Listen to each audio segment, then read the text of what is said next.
আসসালামু আলাইকুম। বাংলা সংবাদে আপনাদের সবাইকে স্বাগত জানাচ্ছি। আমি ফিরোজ তোহা। শুরুতেই বিআরবি কেবলস সংবাদ শিরোনাম। বাংলাদেশের সর্বশেষ গুরুত্বপূর্ণ আপডেট সংবাদে আপনাকে স্বাগত। শুরুতে সংবাদ শিরোনাম, পরে বিস্তারিত।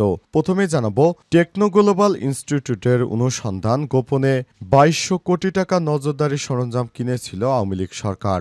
বাংলাদেশে 2015 থেকে 2025 সালের মধ্যে প্রায় 160টিরও বেশি নজরদারি প্রযুক্তি এবং স্পার আমদানিও মোতায়েন করেছে, যেগুলোর জন্য প্রায় 190 মিলিয়ন মার্কিন ডলার, বাংলাদেশি মুদ্রায় 2240 কোটি টাকা ব্যয় করেছে শেখ হাসিনা সরকার। আর এসব প্রযুক্তি প্রায়শ একচ্ছত্র ক্রয় প্রক্রিয়া এবং তৃতীয় দেশের মধ্যস্থতায় গোপনে আনা হয়েছে।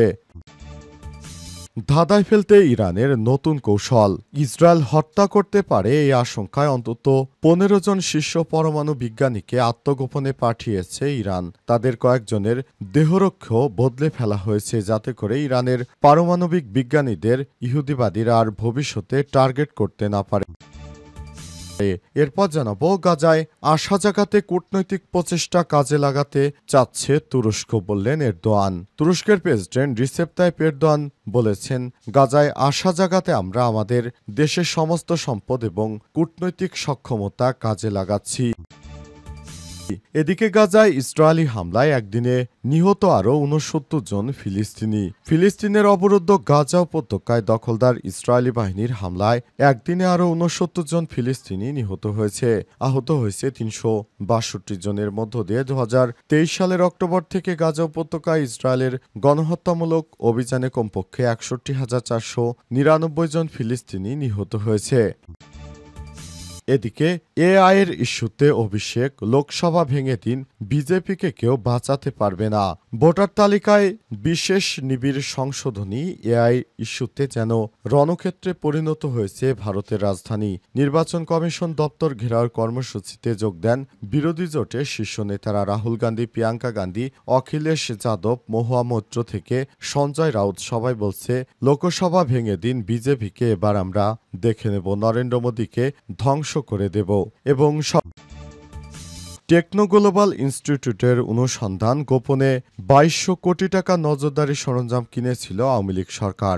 বাংলাদেশে 2015 থেকে 2025 সালের মধ্যে প্রায় 160টিরও বেশি নজরদারি প্রযুক্তি এবং স্পার আমদানিও মোতায়েন করেছে, যেগুলোর জন্য প্রায় 190 মিলিয়ন মার্কিন ডলার, বাংলাদেশি মুদ্রায় 2240 কোটি টাকা ব্যয় করেছে শেখ হাসিনা সরকার। আর এসব প্রযুক্তি প্রায়শ একচ্ছত্র ক্রয় প্রক্রিয়া এবং তৃতীয় দেশের মধ্যস্থতায় গোপনে আনা হয়েছে।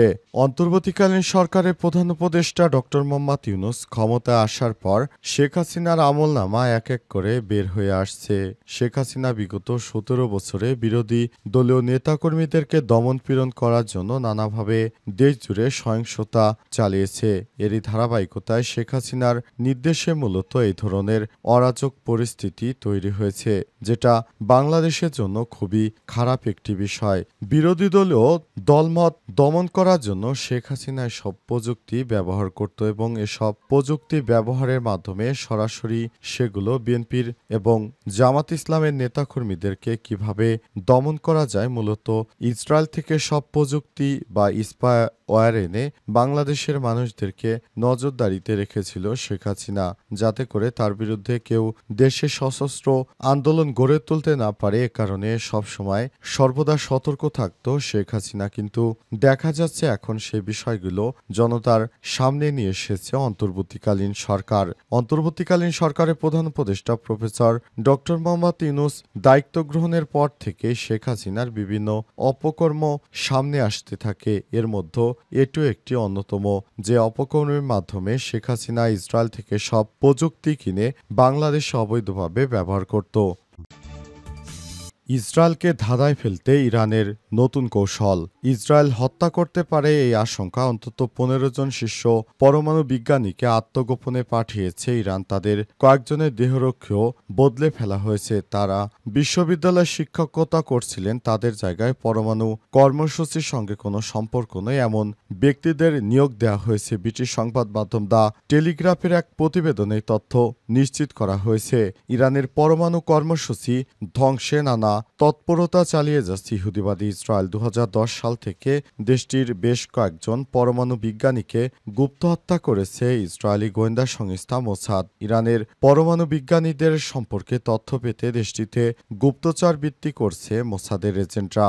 গত জুনে ইরানে হামলা চালিয়ে 12 দিনে অন্তত 30 জন পরমাণু বিজ্ঞানীকে হত্যা করেছে ইসরায়েল। এরপরই পরমাণু বিজ্ঞানীদের নিরাপত্তা জোরদার করে তেহরান। ইসরায়েলি গুপ্তচরদের ধরতে দেশজুড়ে অভিযান চালায় ইরান সরকার। মোসাদের এজেন্ট সন্দেহে ইতিমধ্যে কয়েকশো মানুষকে গ্রেপ্তার করে তাদের ফাঁসির দড়িতে ঝোলানো হয়েছে। অবস্থায় ভবিষ্যতে কেউ যেন ইহুদিবাদী ইসরায়েলের হয়ে লড়াই করতে না পারে জন্য ইরানের পক্ষ থেকে সর্বদা তৎপরতা লক্ষণীয়। ইরানের পক্ষ থেকে জানানো হয়েছে কেউ যেন মোসাদের এজেন্টদের হয়ে কাজ না করে, ইরানে কেউ যেন গুপ্তচর বৃত্তি না করে। যদি কেউ করে থাকে তাহলে তাদের বিরুদ্ধে কঠোর শাস্তির বিধান জারি করেছে ইরান এবং ইরানের পারমাণবিক বিজ্ঞানীদের বাঁচানোর জন্য সর্বদা তারা সব ধরনের চেষ্টা চালিয়ে যাচ্ছে। গাজায় আসা জাগাতে কূটনৈতিক প্রচেষ্টা কাজে লাগাচ্ছে তুরস্ক, বললেন এরদোয়ান। তুরস্কের প্রেসিডেন্ট রিসেপ তাইপ এরদোয়ান বলেছেন, গাজায় আসা জাগাতে আমরা আমাদের দেশের সমস্ত সম্পদ এবং কূটনৈতিক সক্ষমতা কাজে লাগাচ্ছি। আজ দেশটির রাজধানী আঙ্কারায় মন্ত্রিসভার একটি বৈঠক হয়। বৈঠকের পর দখলদার ইসরায়েলের উদ্দেশ্যে তুরস্কের প্রেসিডেন্ট এ কথা বলেছেন। এরদোয়ান বলেন, আমরা নেতানিয়াহুকে, ইসরায়েলি প্রধানমন্ত্রী এবং তার খুনি নেটওয়ার্ককে তাদের রাজনৈতিক ক্ষমতা দীর্ঘায়িত করার জন্য আমাদের অঞ্চলকে আরও বড় বিপর্যয়ের দিকে টেনে আনতে দেব না। উল্লেখ্য, দখলদার ইসরায়েল 2023 সালের অক্টোবর থেকে গাজায় প্রায় 61,500 মানুষকে হত্যা করেছে। সামরিক অভিযান চালিয়ে ছিটমহলটিকে ধ্বংস করে দিয়েছে। অনাহারে মৃত্যু, রোগ এবং জোরপূর্বক অভিবাসন সহ একটি গভীরতম মানবিক সংকট তৈরি করেছে। গত নভেম্বরে আন্তর্জাতিক অপরাধ আদালত গাজায় যুদ্ধ অপরাধ এবং মানবতাবিরোধী অপরাধের জন্য নেতানিয়াহু এবং তার সাবেক প্রতিরক্ষামন্ত্রী অব গ্যালেন্টের বিরুদ্ধে গ্রেপ্তারি পরোয়ানা জারি করে গাজায় গণহত্যা দেয় আন্তর্জাতিক বিচার আদালতে। গণহত্যার মামলার মুখোমুখি হতে হয়েছে ইহুদিবাদী ইসরায়েলকে। অবস্থায় ইসরায়েল কোনোভাবেই এগিয়ে যেতে পারছে না। পুরো মুসলিম বিশ্ব থেকে তাদেরকে বাধা দেওয়া হচ্ছে যাতে করে তারা গাজায় কোনোভাবেই গণহত্যা চালাতে না পারে। মুসলিমরা এবার সরব হয়েছে, তারা বিশ্বজুড়ে তাদের কর্মসূচি চালনা করছে।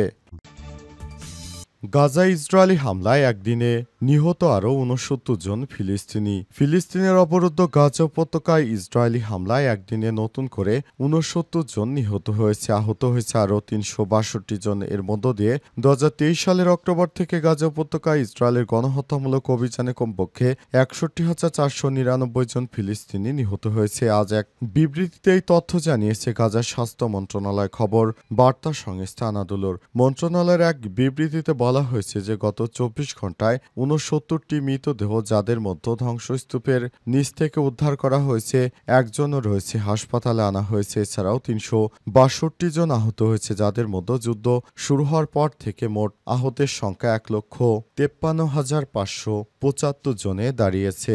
এতে আরও বলা হয়েছে, অ্যাম্বুলেন্স এবং সিভিল ডিফেন্স টিম পৌঁছাতে না পারায় এখনও অনেক ভুক্তভোগী ধ্বংসস্তূপের নিচে এবং রাস্তায় আটকে পড়ে আছে। মন্ত্রণালয় জানিয়েছে, গত 24 ঘন্টায় মানবিক সাহায্য নিতে গিয়ে ইসরায়েলি হামলায় 29 জন ফিলিস্তিনি নিহত এবং 127 জন আহত হয়েছে, যার ফলে সাহায্য নিতে গিয়ে নিহত ফিলিস্তিনের মোট সংখ্যা 1807 জনে দাঁড়িয়েছে। আর গত 27 মে থেকে 13,021 জনের বেশি 27 মে থেকে 13,021 জনের বেশি আহত হয়েছে।